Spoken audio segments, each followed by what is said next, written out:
guys and gals, it's Christopher Mosier from MyMediaHelper.com. This time out, I'm just going to show you some plugins that I use on a regular basis in 2024. And I realized that I did a plugin video in 2020. So some of these plugins are going to be the same.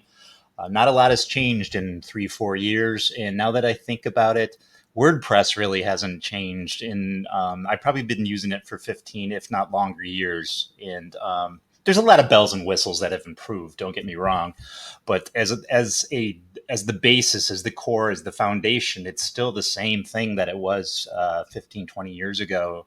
And it's the reason I don't design websites anymore with HTML. Not that I was fantastic at it or anything. I used to use HTML and CSS, and I used to write it on my own. And since WordPress, I haven't done that. Not that I made outstanding websites, but I knew enough to be dangerous, as they say.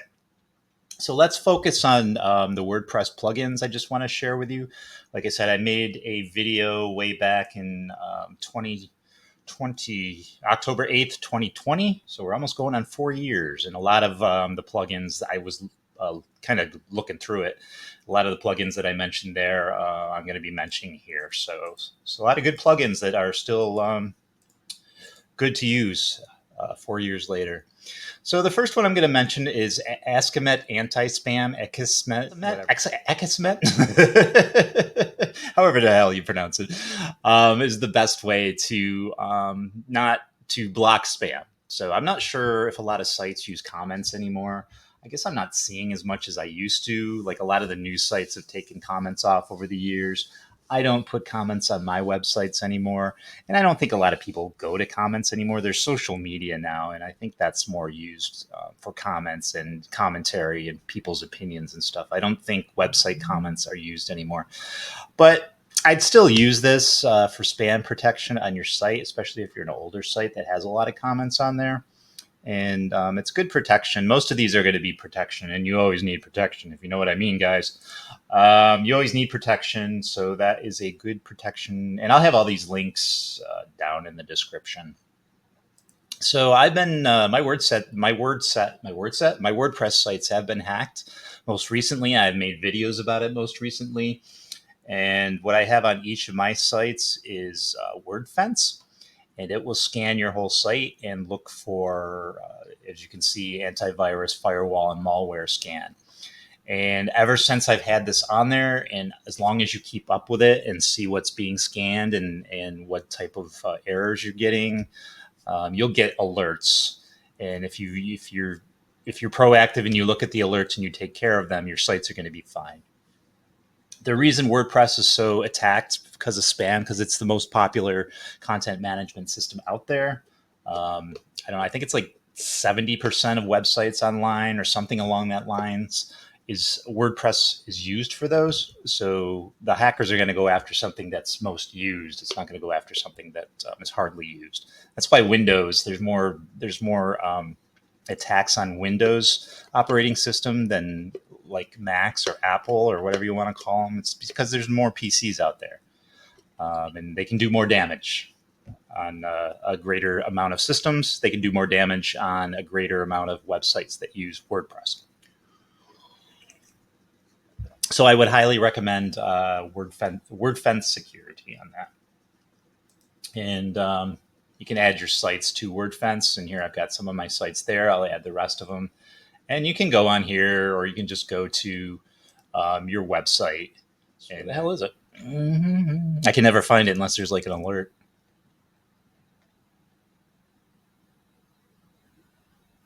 And of course, you can upgrade to premium and get more, get tighter security. This is fine of what I'm using. It does the job. I don't have no notifications whatsoever. So everything looks hunky-dory for this website. So let's go back to the plugins. The next plugin I want to talk about is Pretty Links, and I brought this one up, I think, in a few videos. Pretty Links I use a lot, and all these plugins are plugins that I use a lot. If I can find Pretty Links, there it is right there. So I'll go to my Pretty Links. And basically, especially if you like are a Walmart affiliate, Walmart has like outrageously long affiliate links. They have outrageously long links for their products. So you can just come in here, put the link in, Here's Walmart right here. Let me go in there. So as you can see, that's outrageously long for a Walmart link, and it's a TV stand. That's all it is. So I just put in TV stand. So now the link is mymediahelper.com/TV stand. Put that on your site. They click on it and it links to this, and they buy something, and you get your affiliate payback. You get your commission, and life is dandy. So that's that one I would highly recommend, especially if you're affiliates, if you're using affiliate links. So let's get back to plugins. And our next one is really simple SSL. This was really important when HTTPS was just coming about. I think it's, what is it? Single security layer, I believe is what it stands for.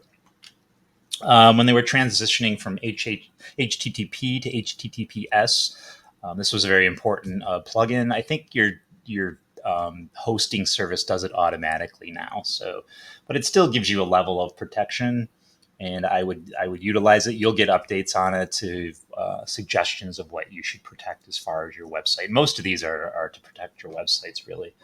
So really simple SSL. Highly recommend Imagify. I would highly recommend that. I got their site up here. I just ran my main site to see how the images are. It's 76% good. It says well done. Woohoo!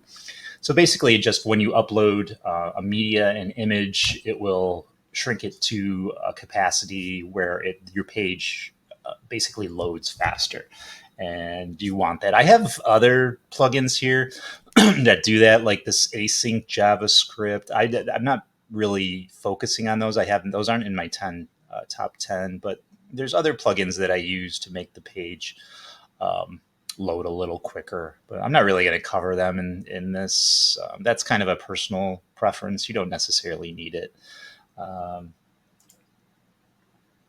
Classic editor, apps absolutely use all the time. It's usually always on. So if you saw my last video or a couple videos ago, I showed you the difference between classic editor and blocks. So basically, let's go into a post real quick here.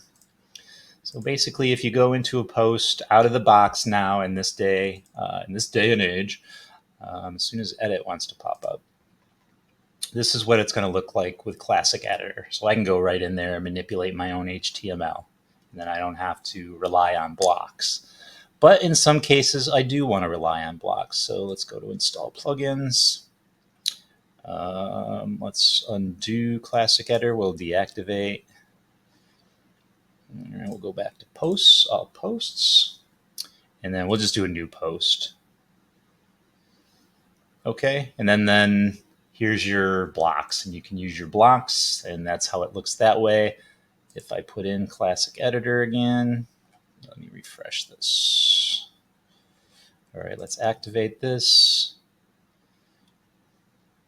And then we'll just refresh this, and then there I got my Classic Editor back, which I prefer just because I've been on this thing for so long. I do know HTML a bit, and I just like it better. It's easier for me to work with. So that's that one. And Google Analytics for WordPress. That's MonsterInsights, and that's right down here. So basically it just tells me what my report is for the day. It draws from my Google Analytics, and it just gives me a pretty little picture of what's going on with my site. I basically, all my sites have been updating recently, so that everything's going up on all of them, and doing 3 of them now. So I'm posting more articles now and everything. So this is very helpful just to get, instead of having to go to Google Analytics and then come here, I can just come here, came to get an overview of what's going on with the site. So that's something I use every day, and that I highly recommend. So we've got Google Translate. I just started using this, and so I think this is an important thing to have to get out and reach more people. And I just put the widget right there, and then, you know, if people are Italian, they get Italian, and that's, I'm assuming that's reading Italian, the same thing. I don't speak Italian, Francais, and so on and so forth. So you got a bunch of languages, some of the more popular languages, a lot of the Romance languages. And I would highly recommend that to just to get higher viewership for your website. And then compliance terms and conditions. This is kind of another one. I'm not sure if you really need any more. It's very helpful to the fact that it will give you templates, pages of terms and conditions, and you can go in and put in your company name and replace it with generic name that they have. And it's got your basic terms and conditions. And when you do like affiliate websites, something like that, when you sign up for an affiliate host, a lot of times they ask for what your terms and your conditions. What are your terms and conditions? They often ask for that link. Now you can do it yourself now because we have ChatGPT now. We didn't have really before. It's really been utilized in the past year or so. So you can put like write me website terms and conditions. You don't necessarily need that plugin, but it sure the heck is useful. And there you go. You can also use ChatGPT and then just cut and paste and put it into a page of terms and conditions, and then you got your terms and conditions. So either the plugin or use ChatGPT. Got plenty of tutorials on how to use ChatGPT on my channel. This is another one by Complianz. This is cookies. So you know those websites that you load and it asks you if they can utilize your cookies or not. It's just basically reporting information, so they know a little more about you. And all sites have it, and I think it's very important to ask the viewer when they come to your site if we can see what's going on, collect their cookies. I like cookies. Chocolate chip cookies and peanut butter are my favorite. The last one I wanted to share with you, these were supposed to be 10, but I think I'm hitting 11. An SEO plugin, any SEO plugin, I have all in one for a couple of my sites. Works fine, works great. Rank Math I have for this site. Works great, works fine.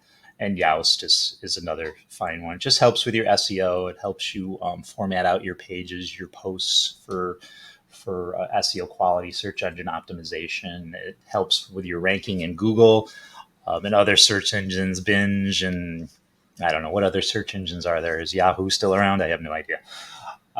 So I would utilize one of these three, or maybe there's another one out there that you can utilize. Maybe there's another one that is better than these three. I doubt it. I think these are the best three, but poke around. At least choose one. All right, gals and guys, that's it. I just wanted to go through these, kind of update my plugin recommendations, my highest plugin recommendations, to the fact those are the ones I utilize all the time. And I hope this helps you. Some old ones that I used before, some new ones that I just recently used. So thank you for your time as always. I appreciate you as always. And please always, subscribe, like, share, hit the bell for updates, and you know the drill. And that's it, guys and gals. That's all I got to say in this particular video. And I appreciate you. I think I already said that, and I'll catch you later.